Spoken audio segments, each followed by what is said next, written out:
तो इसको हम अगर लिंग आधारित हिंसा या लिंग आधारित अपराध पे देखें तो एक लड़की पे ज़्यादा पड़ता है, इसको इसलिए हम लिंग आधारित हिंसा के दृष्टि से देखते हैं। इससे पहले भी आपके कॉलेज में इस पे बात हो चुकी है, चूँकि ऑनलाइन काफ़ी लोग हमसे जुड़े हैं इसलिए मैं इस पे थोड़ा सा बात करूँगी। कानूनी रूप से तो इस पे एक कानून बनाया ही गया है, बाल विवाह प्रतिषेध अधिनियम 2006। उस पे अगर हम बात करें तो इसमें जो बाल विवाह जो कराता है, जो माता पिता हैं, इसमें जो शामिल होते हैं वर पक्ष से या वधू पक्ष से, या वधू को जो तैयार करता है पार्लर वाली, या जो शादी में जो डांस करते हैं, जो डीजे लेकर के आता है डीजे वाला, जो शादी में खाना बनाता है कैटरर, इन सारे लोगों के ऊपर अपराध कायम होता है। तो इतना कठोर कानून बनाने के पीछे कोई बहुत बड़ा उद्देश्य रहा होगा, तभी इतना कठोर कानून बनाया गया है। इसमें 2 वर्ष की सजा और 1 लाख तक का जुर्माना का प्रावधान है, जिसका जैसा अपराध होता है उसके आधार पे उसके लिए सजा का निर्धारण किया जाता है। उम्र आपको सबको मालूम होगी कि लड़कियों के लिए 18 वर्ष से कम और लड़कों के लिए अगर 21 वर्ष से कम उम्र में विवाह हो रहा है तो वह बाल विवाह की श्रेणी में आता है। तो एक छोटा सा एग्जाम्पल जो कि मैं हमेशा देती हूँ कि एक प्लास्टिक में या एक कच्चे घड़े में जो कि पका नहीं है उसमें अगर हम पानी डाल देते हैं तो वो घड़ा टिकता नहीं है, वो घड़ा टूट जाता है। उसी तरह एक लड़की का शरीर होता है, हम शारीरिक अगर दृष्टि से देखें तो 18 वर्ष से अगर कम उम्र की लड़की है तो शारीरिक दृष्टि से वह इतनी परिपक्व नहीं होती है कि एक शादी जैसे रिश्ते को संभाल पाए, क्योंकि विवाह के पश्चात संतान उत्पत्ति होती है जिसके लिए उसका शरीर जो है तैयार नहीं होता है। कई हमारे सामने आंकड़े हैं कि कई लड़कियां जो हैं बाल विवाह जिनकी होती हैं प्रसव के समय उनकी मृत्यु हो जाती है क्योंकि उनका शरीर तैयार नहीं होता है। और अगर बच्चा हो भी जाता है तो ज़्यादातर वह बच्चे कुपोषित होते हैं, क्योंकि महिला का शरीर ही जब परिपक्व नहीं होगा तो उससे जो संतान उत्पन्न होंगे वह भी कुपोषित ही होगा। फिर एक बच्चा कुपोषित जन्म लेगा, फिर उसके बाद वो महिला बाल विकास विभाग शुरू से ही काम कर रही है। एक तो हम जो रोकते हैं सबसे पहले कि बाल विवाह करना ही नहीं है, अगर हो जाता है तो वो बच्चा फिर उत्पन्न होगा, कुपोषित जन्म लेगा, फिर आंगनबाड़ी उसमें काम करने लगेगी, ठीक है, उस बच्चे को सुपोषित करने में। लेकिन जब जन्म के समय ही बोलते हैं ना, जब आधार ही कमजोर हो जाता है तो एक कुपोषित बच्चा जितना भी बाहर से हेल्दी दिखे लेकिन वो अंदर से कमजोर ही होता है, उसकी वीकनेस जो है वो जीवन पर्यंत नहीं खत्म होती है। दूसरी दृष्टि से देखें हम, कम उम्र में अगर एक लड़की का विवाह होता है तो उसकी शिक्षा पूरी नहीं होती है। 18 वर्ष से अगर कम उम्र की लड़की है तो उसने कॉलेज तक की भी शिक्षा पूरी ग्रहण नहीं की होगी।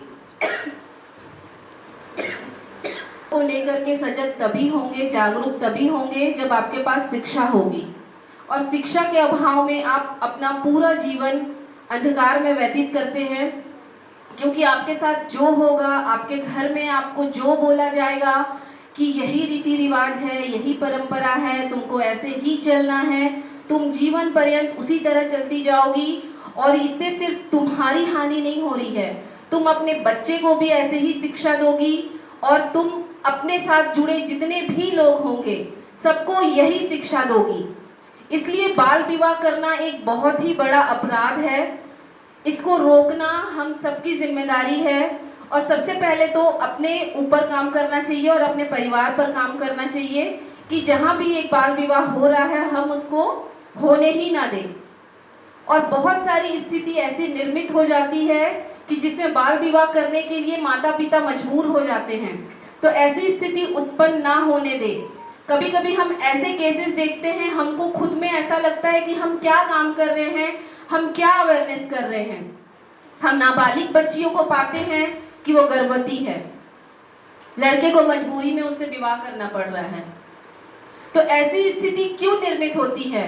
जब आपका समय है शिक्षा ग्रहण करने का, आपका समय है चेतन अवस्था में रहने का, आपका समय है कुछ अच्छा करने का, तब आप इन सारी चीजों में फंसे हुए हैं।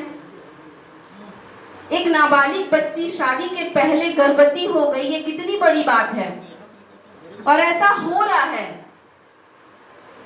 और ऐसा नहीं है कि कोई कॉलेज या स्कूल हमसे छूट जा रहा है, हम जहां जा करके जागरूक नहीं कर रहे हैं, उसके बावजूद ऐसा हो रहा है। और ये कोई बहुत पुरानी घटना नहीं है या बहुत पुरानी बात नहीं कर रहे हैं,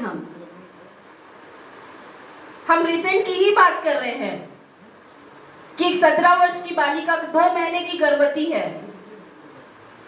ये किसी भी स्तर से सराहनीय है क्या? आसपास के लोगों को लगेगा कि हमें क्या करना है, जिसके साथ हो रहा है वो समझेगा, लेकिन एक देश के जिम्मेदार नागरिक होने के नाते हमें बहुत ज्यादा फर्क पड़ता है, क्योंकि उस बच्ची के साथ साथ उसका आने वाला पूरा जनरेशन खराब होता है। ठीक है,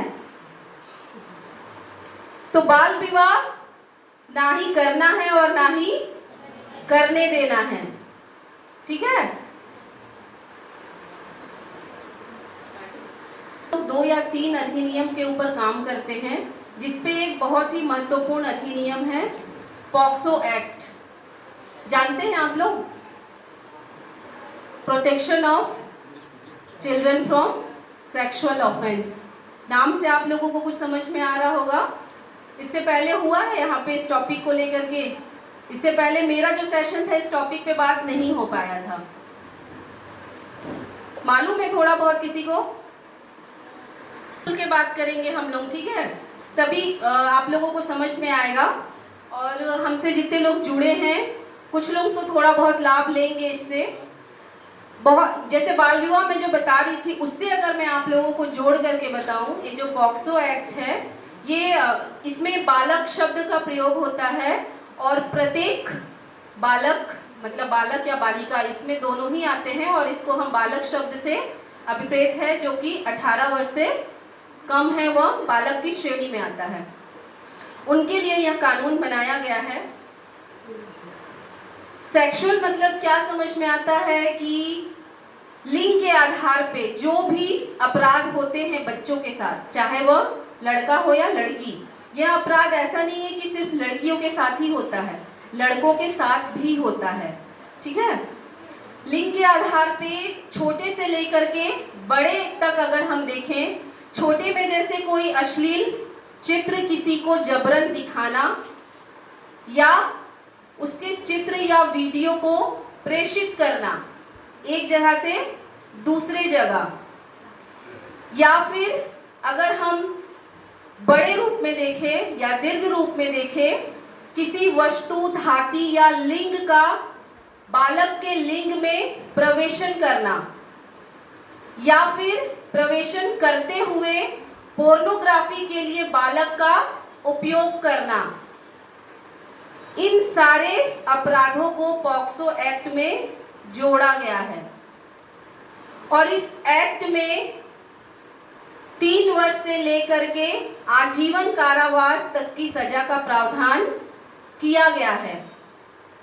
यह एक्ट यह कहता है कि अगर आपको किसी के भी द्वारा, जरूरी नहीं है जिसके साथ घटना घटित हुई है, किसी के भी द्वारा अगर आप तक सूचना पहुंच जाती है कि किसी बालक के साथ ऐसी कोई घटना घटित हुई है, अगर आपने सूचना थाने में नहीं दी है, तो आपके ऊपर भी कार्यवाही की जाएगी। ठीक है, हो सकती है नहीं, कार्यवाही की जाएगी। और आप यह नहीं कह सकते हैं कि मुझे इस कानून की जानकारी नहीं है, क्योंकि न्यायपालिका को इससे कोई मतलब नहीं है। न्यायपालिका का कहना है कि देश के नागरिक होने के नाते आपको हर कानून की जानकारी होनी अनिवार्य है। अगर आपको जानकारी नहीं है तो यह आपकी कमजोरी है। मैं अगर बाल विवाह से आपको जोड़ के बताऊं, जैसे मान लीजिए कि एक नाबालिग लड़की है और एक बालिग लड़का है, दोनों के बीच में प्रेम हो गया है और दोनों बिना किसी को बताए घर से निकल गए हैं, विवाह कर लिए हैं, दोनों के बीच में संबंध बना है। माता पिता क्या करते हैं, कंप्लेन दर्ज करा देते हैं थाने में। उसमें अब लड़के के ऊपर क्या क्या बनेगा, एक तो अपहरण का मामला दर्ज होगा ही, साथ ही साथ उसमें पॉक्सो का भी प्रकरण दर्ज होगा, क्योंकि लड़का बालिग है और दोनों के बीच में संबंध स्थापित हुआ है। पॉक्सो एक्ट जो है, जो माइनर होता है, जो नाबालिग है, उसकी सहमति की कोई वैल्यू नहीं होती है। वह लड़की कितना भी बोले कोर्ट में जज के सामने कि जो हमारा संबंध बना है मेरी सहमति से बना है, या अगर वो लड़की गर्भवती है तो उसमें उसकी सहमति थी, कोर्ट इसको नहीं मानता है। लड़का सीधे सीधे पॉक्सो के मामले में बुक हो जाएगा और यह गैर जमानती धारा है, इसमें लड़के को जमानत भी नहीं मिलेगी। ठीक है, तो जो लड़की अगर सच में किसी लड़के से प्रेम करती है, जब तक बालिग ना हो जाए ऐसा कोई भी स्टेप ना ले, क्योंकि लड़के की जिंदगी, उसका फ्यूचर पूरा बर्बाद हो जाएगा, उसको कभी कहीं नौकरी नहीं मिलेगी। तो इस एक्ट को लेकर के सबको जागरूक होना अत्यंत आवश्यक है। हमारा देश, हमारा कानून बच्चों को लेकर के बहुत ज़्यादा संजीदा है। कई ऐसे कानून बनाए गए हैं कि किसी भी बच्चे का शोषण ना हो, किसी भी बच्चे के साथ गलत ना हो। इसी तरह हमारा जो चाइल्ड लाइन है एक और कानून के ऊपर काम करता है, किशोर न्याय अधिनियम। जैसा मैं कह रही थी कि बच्चों की देखरेख एवं संरक्षण के लिए हम काम करते हैं और इसके लिए कई कानून बनाए गए हैं। तो इसमें जो भी आपको दिखते होंगे, रास्ते में भीख मांगते हुए बच्चे, बाल श्रम में लिप्त बच्चे, एकल पेरेंट्स वाले बच्चे, परित्यक्त बच्चे, यह सब बच्चों के लिए किशोर न्याय अधिनियम बना हुआ है, जिसके लिए इसी कानून में व्यवस्था की गई है बाल कल्याण समिति की। जो ऐसे सीएनसीपी बच्चे, जो जरूरतमंद एवं देखरेख वाले बच्चे होते हैं, उन्हें बाल कल्याण समिति के समक्ष प्रस्तुत किया जाता है। बाल कल्याण समिति में जितने भी मतलब 5 सदस्य होते हैं, एक अध्यक्ष और 4 सदस्य की कमेटी होती है, जिनकी नियुक्ति राज्य सरकार के द्वारा की जाती है और इन्हें न्यायालय का ही दर्जा प्रदान होता है। सीएनसीपी बच्चों की जो भी आवश्यकता होती है, जो भी समस्या होती है, उन्हें देख करके उनके लिए वहाँ निर्णय लिया जाता है और बच्चों का पुनर्वास एवं परामर्श किया जाता है। इसके अलावा इस कानून में जो विधि विरुद्ध बालक होते हैं, विधि विरुद्ध बालक अर्थात जो बालक 18 वर्ष से कम आयु के हैं और उनसे अगर कोई अपराध हो गया है, कम आयु के बच्चों से भी कोई अपराध हो जाते हैं परिस्थितिवश, किंतु कानून के नज़र में वह अपराध नहीं होता है, क्योंकि उनमें अभी तक उतना बोध नहीं है कि वह समझ सके क्या सही है और क्या गलत है। ऐसी परिस्थिति में अगर उनसे कोई अपराध हो गया है तो उनके लिए जेजेबी बनाया गया है, जुवेनाइल जस्टिस बोर्ड, जैसे कि सीडब्ल्यूसी है वैसे ही जेजेबी में एक प्रधान मजिस्ट्रेट होते हैं और 2 सोशल वर्कर होते हैं, जिनके समक्ष विधि विरुद्ध बालकों को प्रस्तुत किया जाता है और वहां पे उनके प्रकरण की सुनवाई होती है।